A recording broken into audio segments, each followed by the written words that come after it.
Hello children, நாம் இன்றைக்கி forces and laws of motion அதை பற்றி பார்க்க போகிறோம். நம்ம 9th ஸ்டாண்டர்டில் இதை பற்றி படிச்சிருக்கோம். இருந்தாலும் ஒரு ரீகேப் பண்ணிவிட்டு கொஞ்சம் ப்ராப்ளம்லாம் ஒர்க் அவுட் பண்ண போகிறோம். ஸோ முதல்ல ஃபோர்ஸ் அப்படின்னா என்ன? நம்ம சோஃபார் 9th ஸ்டாண்டர்டில் வி ஹவ் ஸ்டடி ஃபோர்ஸ்னால் anything which causes a push or pull is called a force அப்படின்னு படிச்சிருக்கோம். அது வந்து நம்ம லோவர் கிளாஸஸ்லலாம் சொல்கிறது pushes and pulls are called forces அப்படின்னு சொல்லிட்டு நம்ம சின்ன ஒரு பிகினிங் ஸ்டேஜில் இருக்குச்சு படிக்கிறோம். அப்படி இன்னும் கொஞ்சம் நல்லா ஃபோர்ஸை புரிஞ்சிக்கணும் அப்படின்னா, ஃபோர்ஸ்னால் 4 வேலையை செய்யும். இட் எய்தர் ப்ரொடியூசஸ்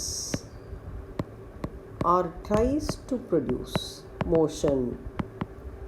ஸோ மோஷனை ப்ரொடியூஸ் பண்ணணும், இல்லைன்னா மோஷனை ப்ரொடியூஸ் பண்ண ட்ரை பண்ணணும். Produces motion or tries to produce motion.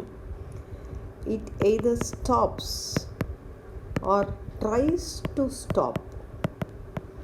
Stop பண்ணாலும் சரி, மூவ் ஆகிட்டு இருக்கிற ஆப்ஜெக்டை ஸ்டாப் பண்ணணும், இல்லைன்னா ஸ்டாப் பண்ண ட்ரை பண்ணணும். அப்படி பண்ணாலும் அது ஃபோர்ஸ்ன்னு சொல்லுவோம். அடுத்தது என்ன சொல்லலாம்? It either changes or tries to change the direction of motion. Tries to change the direction of motion. So ஒரு ஆப்ஜெக்ட் ஒரு டைரெக்ஷனில் மூவ் ஆகிட்டு இருக்குன்னா அந்த டைரெக்ஷனோடைய மாற்றத்துக்கு ட்ரை பண்ணணும், இல்லை மாற்றணும்.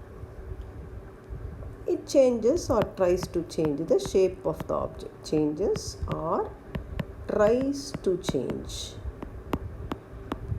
ஏன் இந்த ட்ரைஸ் டு சொல்கிறோம்? The shape of the object அப்படின்னு நம்ம இப்போ டீட்டெயிலாக பார்க்கலாம்.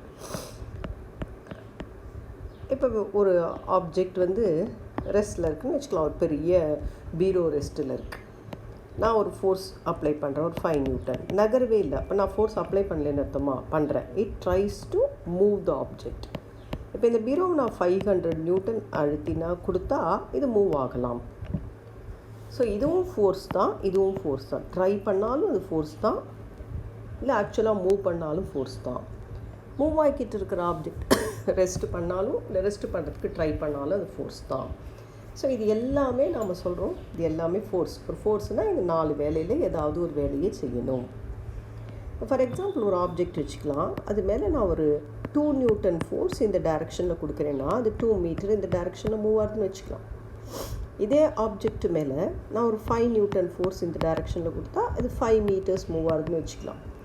சப்போஸ் இந்த ஆப்ஜெக்ட் மேலே ஒரே நேரத்தில் 2 நியூட்டன் 5 நியூட்டன் ரெண்டையும் கொடுத்தா என்ன ஆகும்? ஸோ ஈஸியாக கெஸ் பண்ணிடலாம். ஒரே டைரெக்ஷனில் இருக்கிறதுனால ரெண்டும் சேர்ந்து 7 மீட்டர் மூவ் ஆகும். அப்போ instead of giving 2 newton and 5 newton, if I can give 7 newton, இதே 7 மீட்டர் டிஸ்பிளேஸ்மெண்ட் எனக்கு கிடைக்கும். அப்போ இந்த 2 நியூட்டன் 5 நியூட்டன் 2 பேரும் சேர்ந்து செய்கிற வேலையை இந்த 7 நியூட்டன் ஃபோர்ஸ் தனியாக செய்யுது. இந்த ஃபோர்ஸை நாம் இப்போ ரிசல்டன்ட் அப்படின்னு சொல்லலாம். இந்த 2 நியூட்டன் ரிசல்டன்ட், 2 நியூட்டன் அண்ட் 5 நியூட்டனுக்கான ரிசல்டன்ட் இந்த 7 நியூட்டன். அப்படின்னா என்ன ரிசல்டன்ட் ஃபோர்ஸ்னால், it is a single force which effectively replaces all the other forces acting on the body. அப்படின்னா என்ன அர்த்தம்? ஒரு ஆப்ஜெக்ட் மேலே ஒன்றுக்கு மேலே நிறைய ஃபோர்ஸ் ஆக்ட் பண்ணா 2, 3, 4, 5 இருந்தால் அவங்க 4-5 பேர் சேர்ந்து செய்கிற வேலையை ஒரே ஒரு ஃபோர்ஸ் செஞ்சால், ஃபார் எக்ஸாம்பிள் இந்த ஆப்ஜெக்ட் மேலே வச்சுக்கலாம். இந்த டைரெக்ஷனில் ஒரு 5 நியூட்டன், இப்படி ஒரு 2 நியூட்டன், இந்த பக்கம் ஒரு 3 நியூட்டன் ஆக்ட் ஆகுதுன்னு வச்சுக்கலாம். இப்போ இந்த 5 நியூட்டனும் 2 நியூட்டனும் இந்த பக்கம் 7 மீட்டர் மூவ் பண்ணும். இந்த 3 நியூட்டன் இந்த பக்கம் 3 மீட்டர் மூவ் பண்ணும். அப்போ மொத்தமாக அந்த ஆப்ஜெக்ட் எவ்வளோ தூரம் நகர்ந்துருக்கும்? 4 மீட்டர் டுவர்ட்ஸ் ரைட் மூவ் ஆகிருக்கும். இப்போ நம்ம இந்த 3 ஃபோர்ஸுக்கு பதிலாக ஒரே ஒரு ஃபோர்ஸ், ஒரு 4 நியூட்டன் இந்த பக்கமாக கொடுத்துருந்தா இதே எஃபெக்ட் 4 மீட்டர் டிஸ்பிளேஸ்மெண்ட்டை ப்ரொடியூஸ் பண்ணியிருக்கலாம்.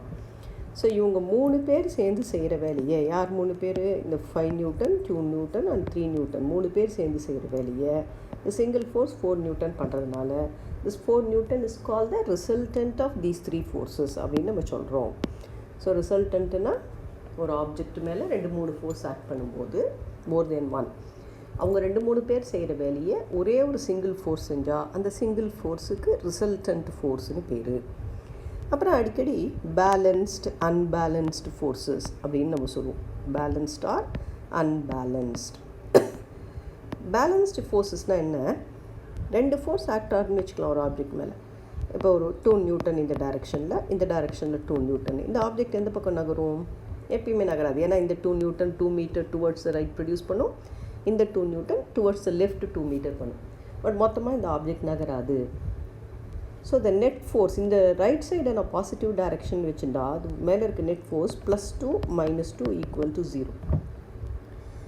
ஸோ பேலன்ஸ் ஃபோர்ஸஸ்னால் 2-3 ஃபோர்ஸ் ஆக்ட் பண்ணி அந்த ஆப்ஜெக்ட்டுக்கு நோ ஆக்சலரேஷனாக இருந்தால், ஆக்சலரேஷன்னா என்னென்னு நம்ம இப்போ பின்னாடி சொல்லுவோம். போன இதில் படிச்சிருக்கோம், மோஷன் இன் ஸ்ட்ரெயிட் லைனில் change in the velocity. Acceleration இல்லைன்னா இந்த ஃபோர்ஸஸை நம்ம பேலன்ஸ்டு ஃபோர்ஸஸ்ன்னு சொல்லுவோம்.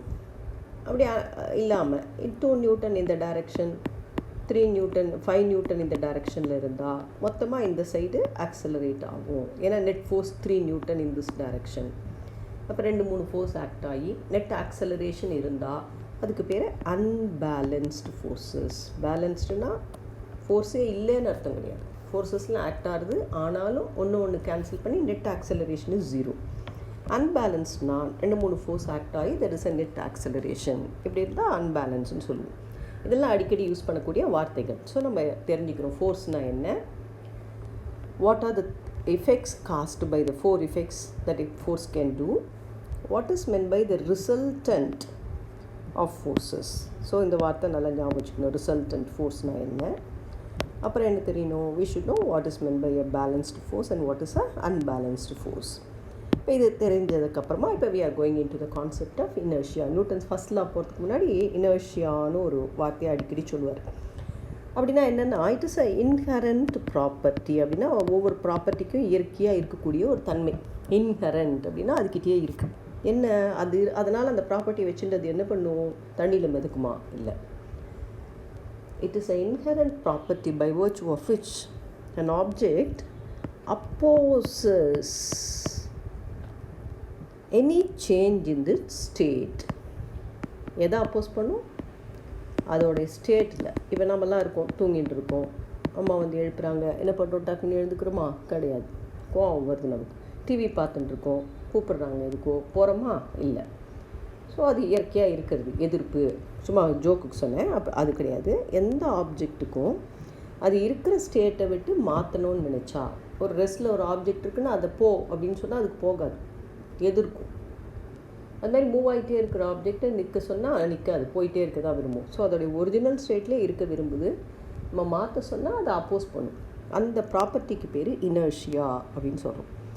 இந்த இனர்ஷியா நீங்கள் படிச்சுப்பீங்க 9th. There are actually 3 types of inertia. Inertia of rest,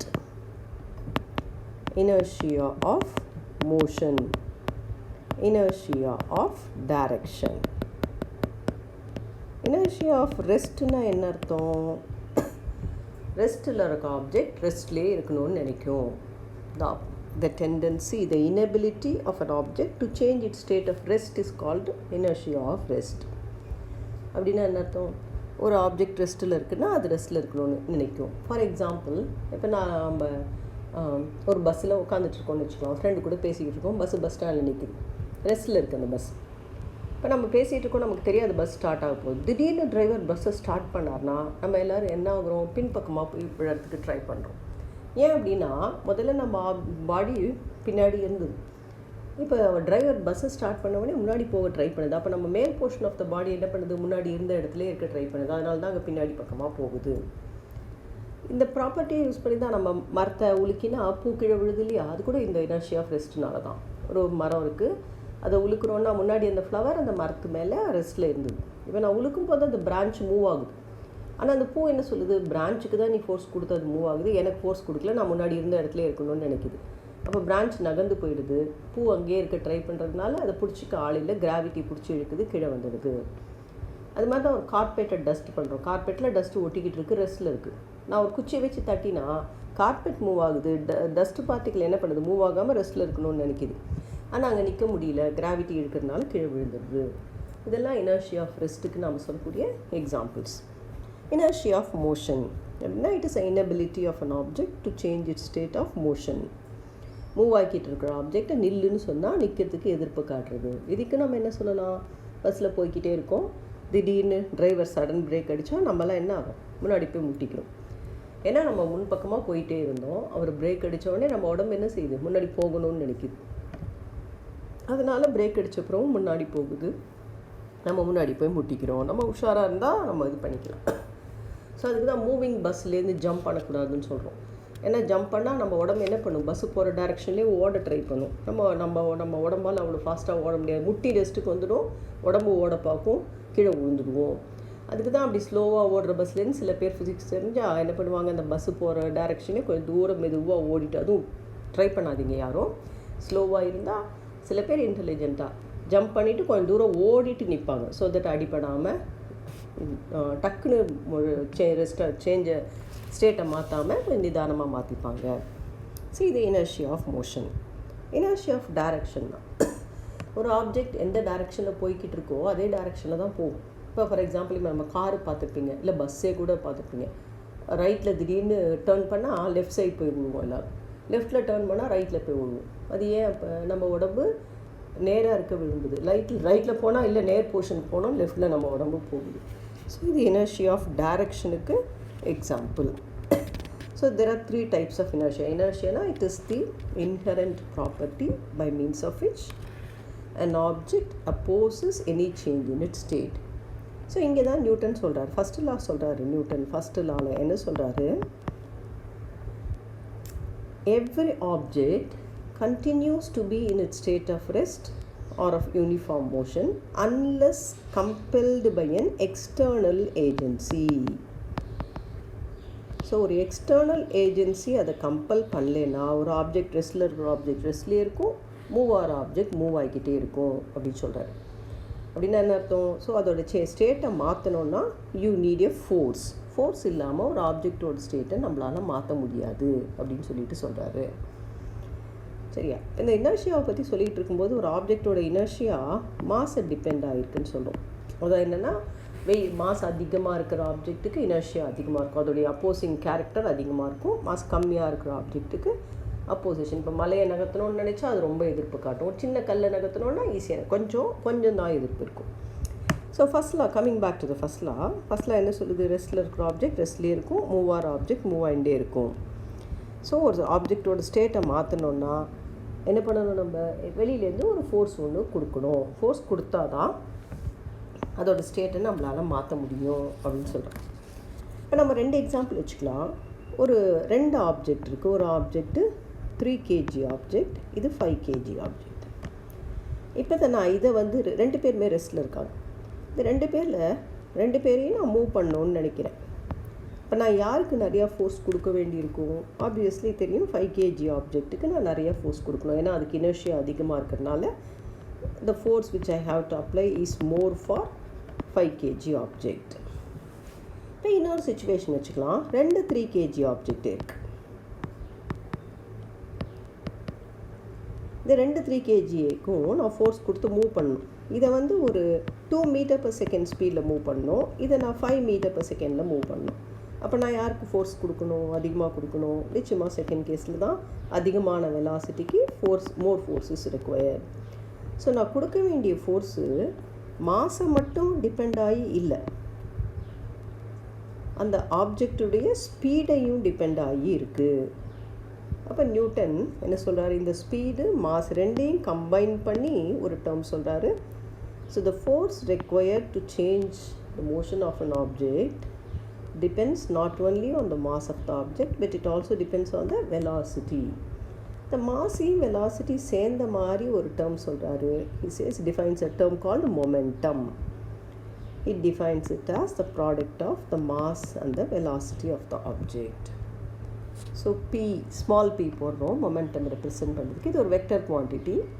வெலாசிட்டிக்கு என்ன வெக்டர் குவான்டிட்டினா டைரக்ஷன் இருக்கும், வெலாசிட்டிக்கு என்ன டைரக்ஷனோ அதே தான் மொமெண்டத்துக்கும் டைரக்ஷன். ஸோ அந்த மொமெண்டத்துக்கு யூனிட் என்னென்னு பார்த்தோம்னா கிலோகிராம் m/s.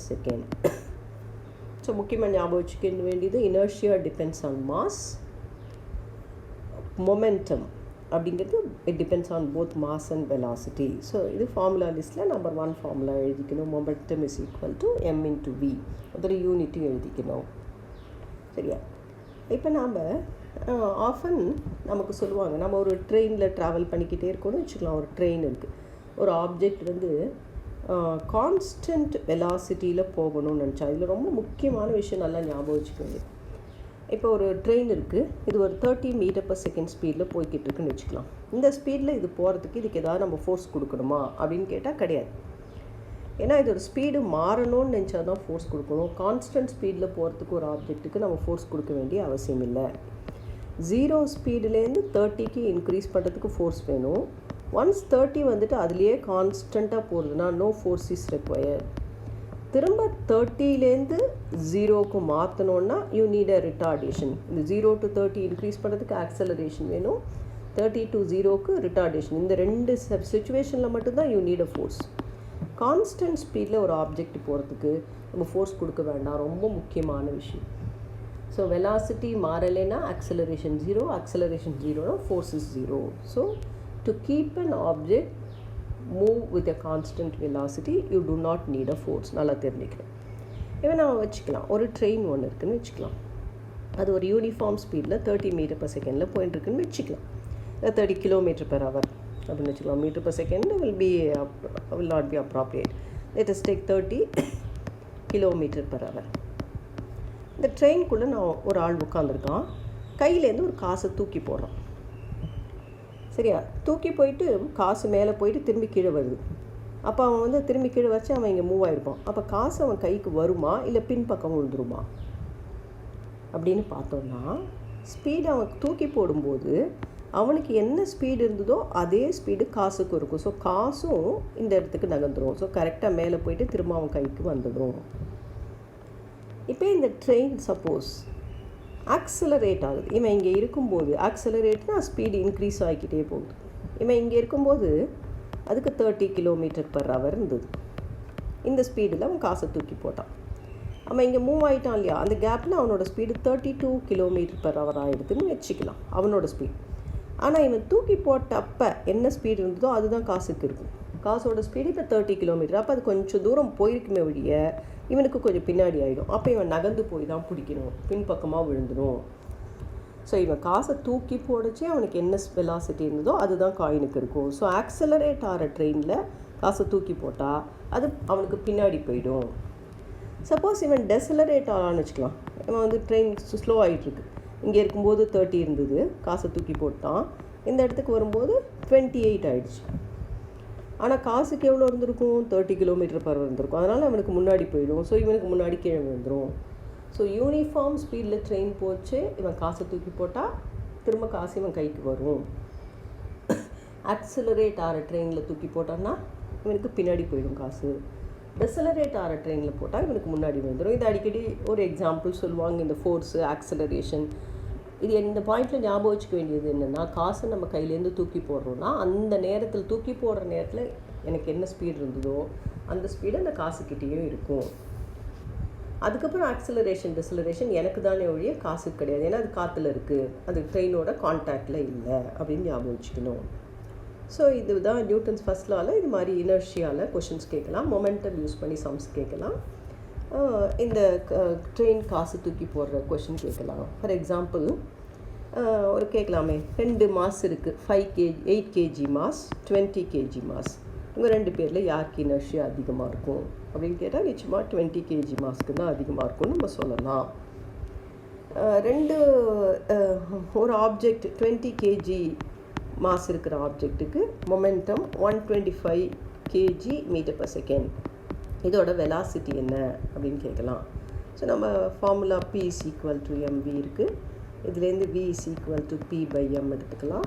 Pக்கு பதிலாக 125, Mக்கு பதிலாக 25. So you will have 5 m/s. So இது மாதிரி சிம்பிள் சம்ஸ் தான் நியூட்டன்ஸ் ஃபர்ஸ்ட் லாவில் கேட்க முடியும். So this is about Newton's first law. Next வீடியோவில் will see about the second law.